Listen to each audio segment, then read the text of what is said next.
Hey everyone, I'm Almar of almarsguides.com, and in this video here I'm going to be talking about one of the best places to farm abs in the Moonseed dungeon of Dark Cloud. So I am standing right in front of back floor number 2, and as you can see the back floor is already unlocked.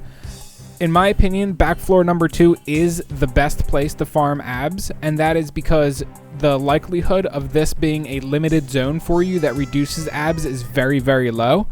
There's one floor that is better in this dungeon to farm abs on, and that is floor 11.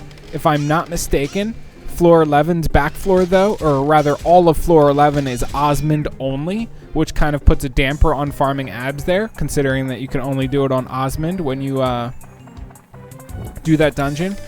So on back floor 11, you can get a total of 240 abs per clear.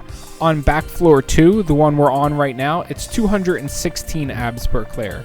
So that's 8 enemies apiece spawn on each back floor. On this back floor, you're going to be fighting Arthur enemies and you're going to be fighting Titan enemies. Both of these enemies are very difficult to take out if you're playing a melee character. However, if you're playing a ranged character, these enemies are pieces of cake, as you can see when I clear it in this video. So I would recommend leveling either Ruby, Osmond, or the Cat Girl, as you see me playing now at this location. These 3 characters, considering the fact that they are your ranged characters, are going to be the best ones to level up here. You can kill the Titan enemies with melee characters. It's just a little bit more annoying to do that. But these Arthur enemies, they will one-shot you if they hit you. So I strongly recommend you do not use a melee character when killing them. They're too hit or miss. Their animations are somewhat easy to predict and to pay attention to, but all in all, I still recommend you use a ranged character when hunting here.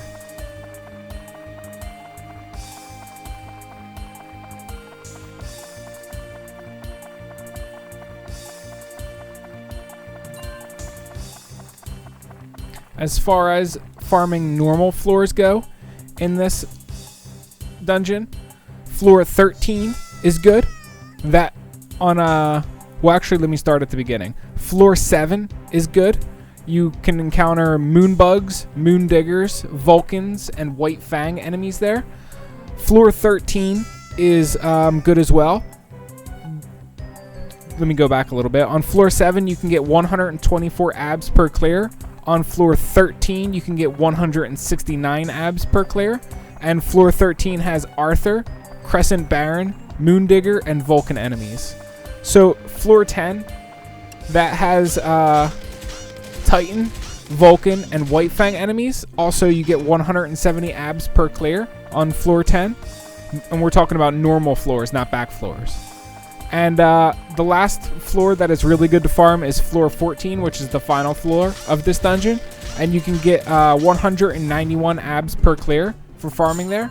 And also Arthur, Crescent Baron, King Mimic, and Titan enemies are found there.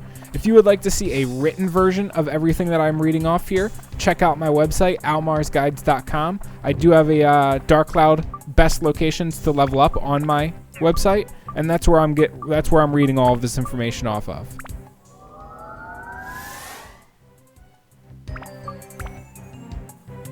Good old Angie Gear. This is supposed to say Angel Gear, but it's one of the many localization issues with this game.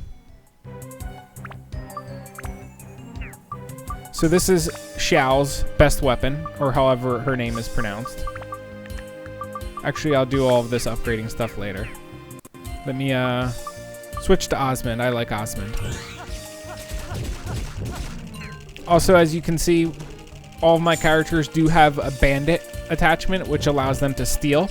And the things you steal from these enemies are going to be repair powders. Both the Titans and the Arthurs will give you repair powders.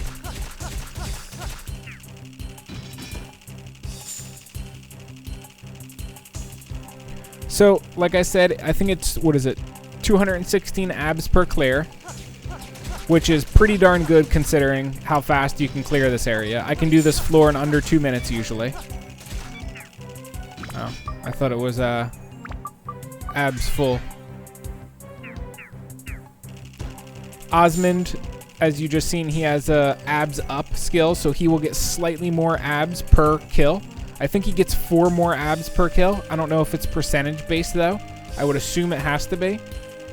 So I don't know if he gets 4 abs per kill here, but usually when I kill an enemy that gives 24 abs, he gets 28 instead. Enemies here give you slightly more abs than 24. Oh no, my Dran's feather broke. So let me actually upgrade. Ooh boy.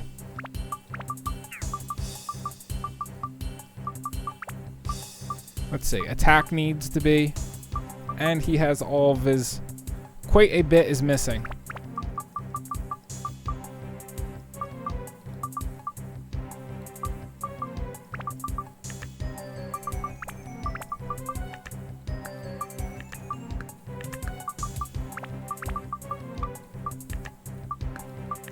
The only thing he gets from that is the attack, so I'm not going to waste it on him.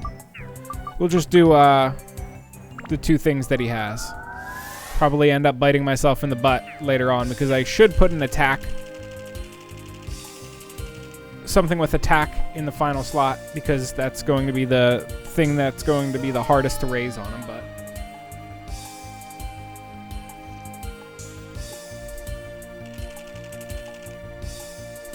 so what I usually do is I will run this floor multiple times over and over and over until I use up all of the attachments that I want to use. I will also bring attachments to this dungeon that I plan on using, because the bravery launch items that you need in order to access the back floors in Moonsea are quite uncommon. So once you get one, you know, you kind of plan around it, essentially.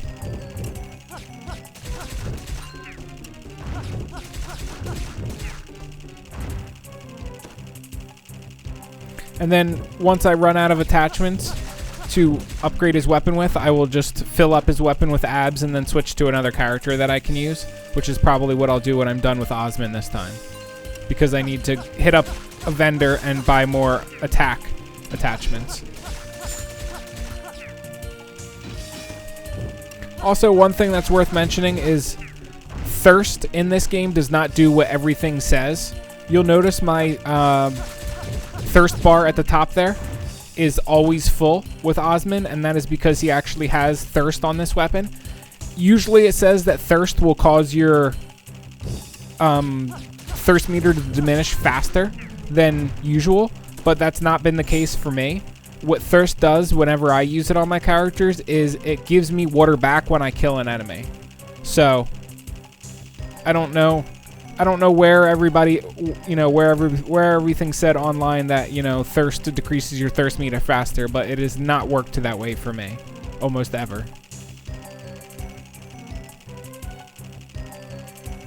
Some other tips that I can give you as far as getting attachments and stuff goes. The best place to grind gems and attachments, in my opinion, is on floor 14 of Shipwreck. You can keep buying the flapping fish from Queens and then using it to get into floor 14 of Shipwreck, and you can just do that over and over and over. And usually you get at least 1 or 2 gems per back floor clear. Usually at least 2 or 3 attachments as well, depending on your luck, but that is quite average for me. Aside from that, the other best way to grind attachments and gems in this game is to use the money. I wouldn't call it an exploit, but money trick. Get up to about 30,000 gold and then wait until you find one of those your funds have increased by a little bit rings in the dungeon, and that will double your money and get you up to 65k, which is the most you can have at one time.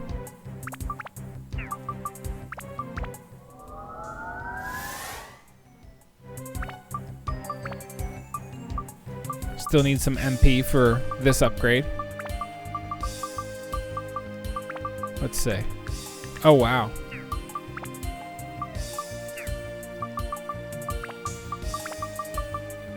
I think Sapphire gives MP2, right? Yep.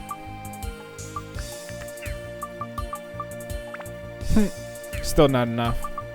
Crazy. We'll go with this, though. That is 342 abs until the next upgrade, which is quite a bit.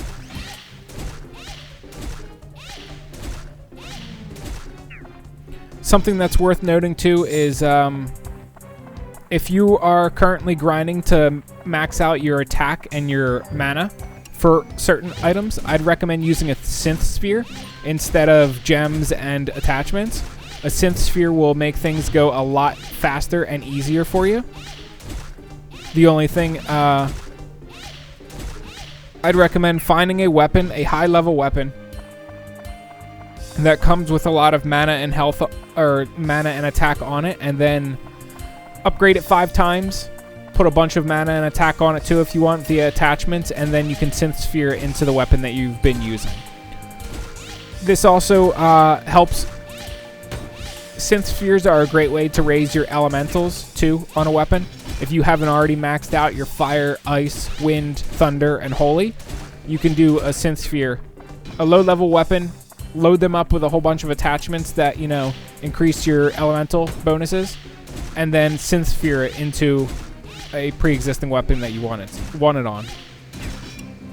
There's plenty of bonuses in this game. Like you can level up Tone's Chris knife into a Sandbreaker and then into an antique sword, and that will allow you to put thirst and stop on all of your weapons. That, as well as like the bandit rings and bandit slingshots that you get that allow you to steal items. Those are worthwhile to put into weapons too. You can synth sphere them and place them into weapons. All of that is very good, and it's worthwhile to do to your end game weapons, because otherwise you're going to be spending a lot of time raising attack and, you know, magic on them that you can be spending on other stuff.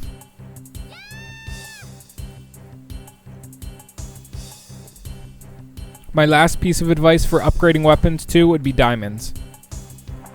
Diamonds are a very, very big deal, and they will allow you to max out all of your anti-monster stats with just a few upgrades. If you use diamonds in an item and you level it up probably like 2 times, you would be able to cap out most of whatever anti-monster stats you have left. Because I think each diamond gives you 10. It gives you 5 to some and 10 to most of the other ones. So that would mean each level up for a weapon would give you at least 30, because usually each weapon, max level weapon, has 3 attachment slots, and that's 3 diamonds apiece, which would be quite expensive after a while. Yes, I know. You can also fish for diamonds if you want, although I don't really recommend fishing in this game. It's not very enjoyable, or is it very profitable for the time investment.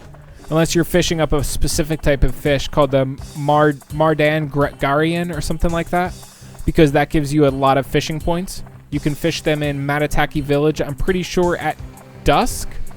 You need a poisonous apple bait, and you fish them up by the waterfall. Google for more information about that, though.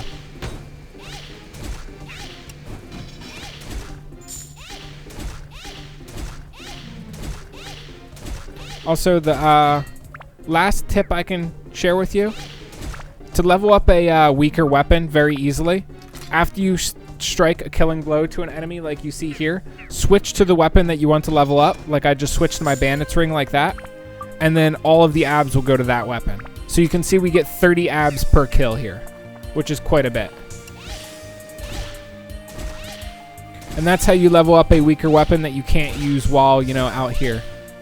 The alternative way of doing this, of leveling up a weak weapon, is to put a synth sphere into your weak weapon and then use it until it's time to upgrade it, and then take the synth sphere out, put in your attachments that you want to put in there, and then upgrade it, and then put the synth sphere in again after you've upgraded it.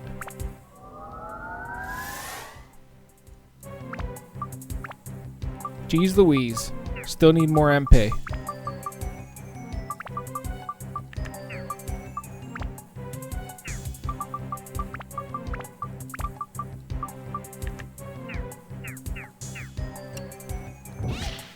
Good thing this location is good for farming the casters, because they definitely need it. Oop, there's the Arthur guy. Dran's Feather is my other obvious tip. You've seen me use that the entire video. It'll help you get around this floor faster and pretty much every dungeon faster. 10 out of 10, highly recommend Dran's Feather. But that's really all of the advice that I think I can give you as far as this farming location goes. I'm pretty sure I covered all of my bases. If this video helped you guys out, be sure to leave me a like because that helps me out. If I left anything out or you guys have any questions, comments, concerns, anything like that, please let me know in the comment section below. And aside from that, I guess I'll catch you guys around in future Dark Cloud videos. Peace.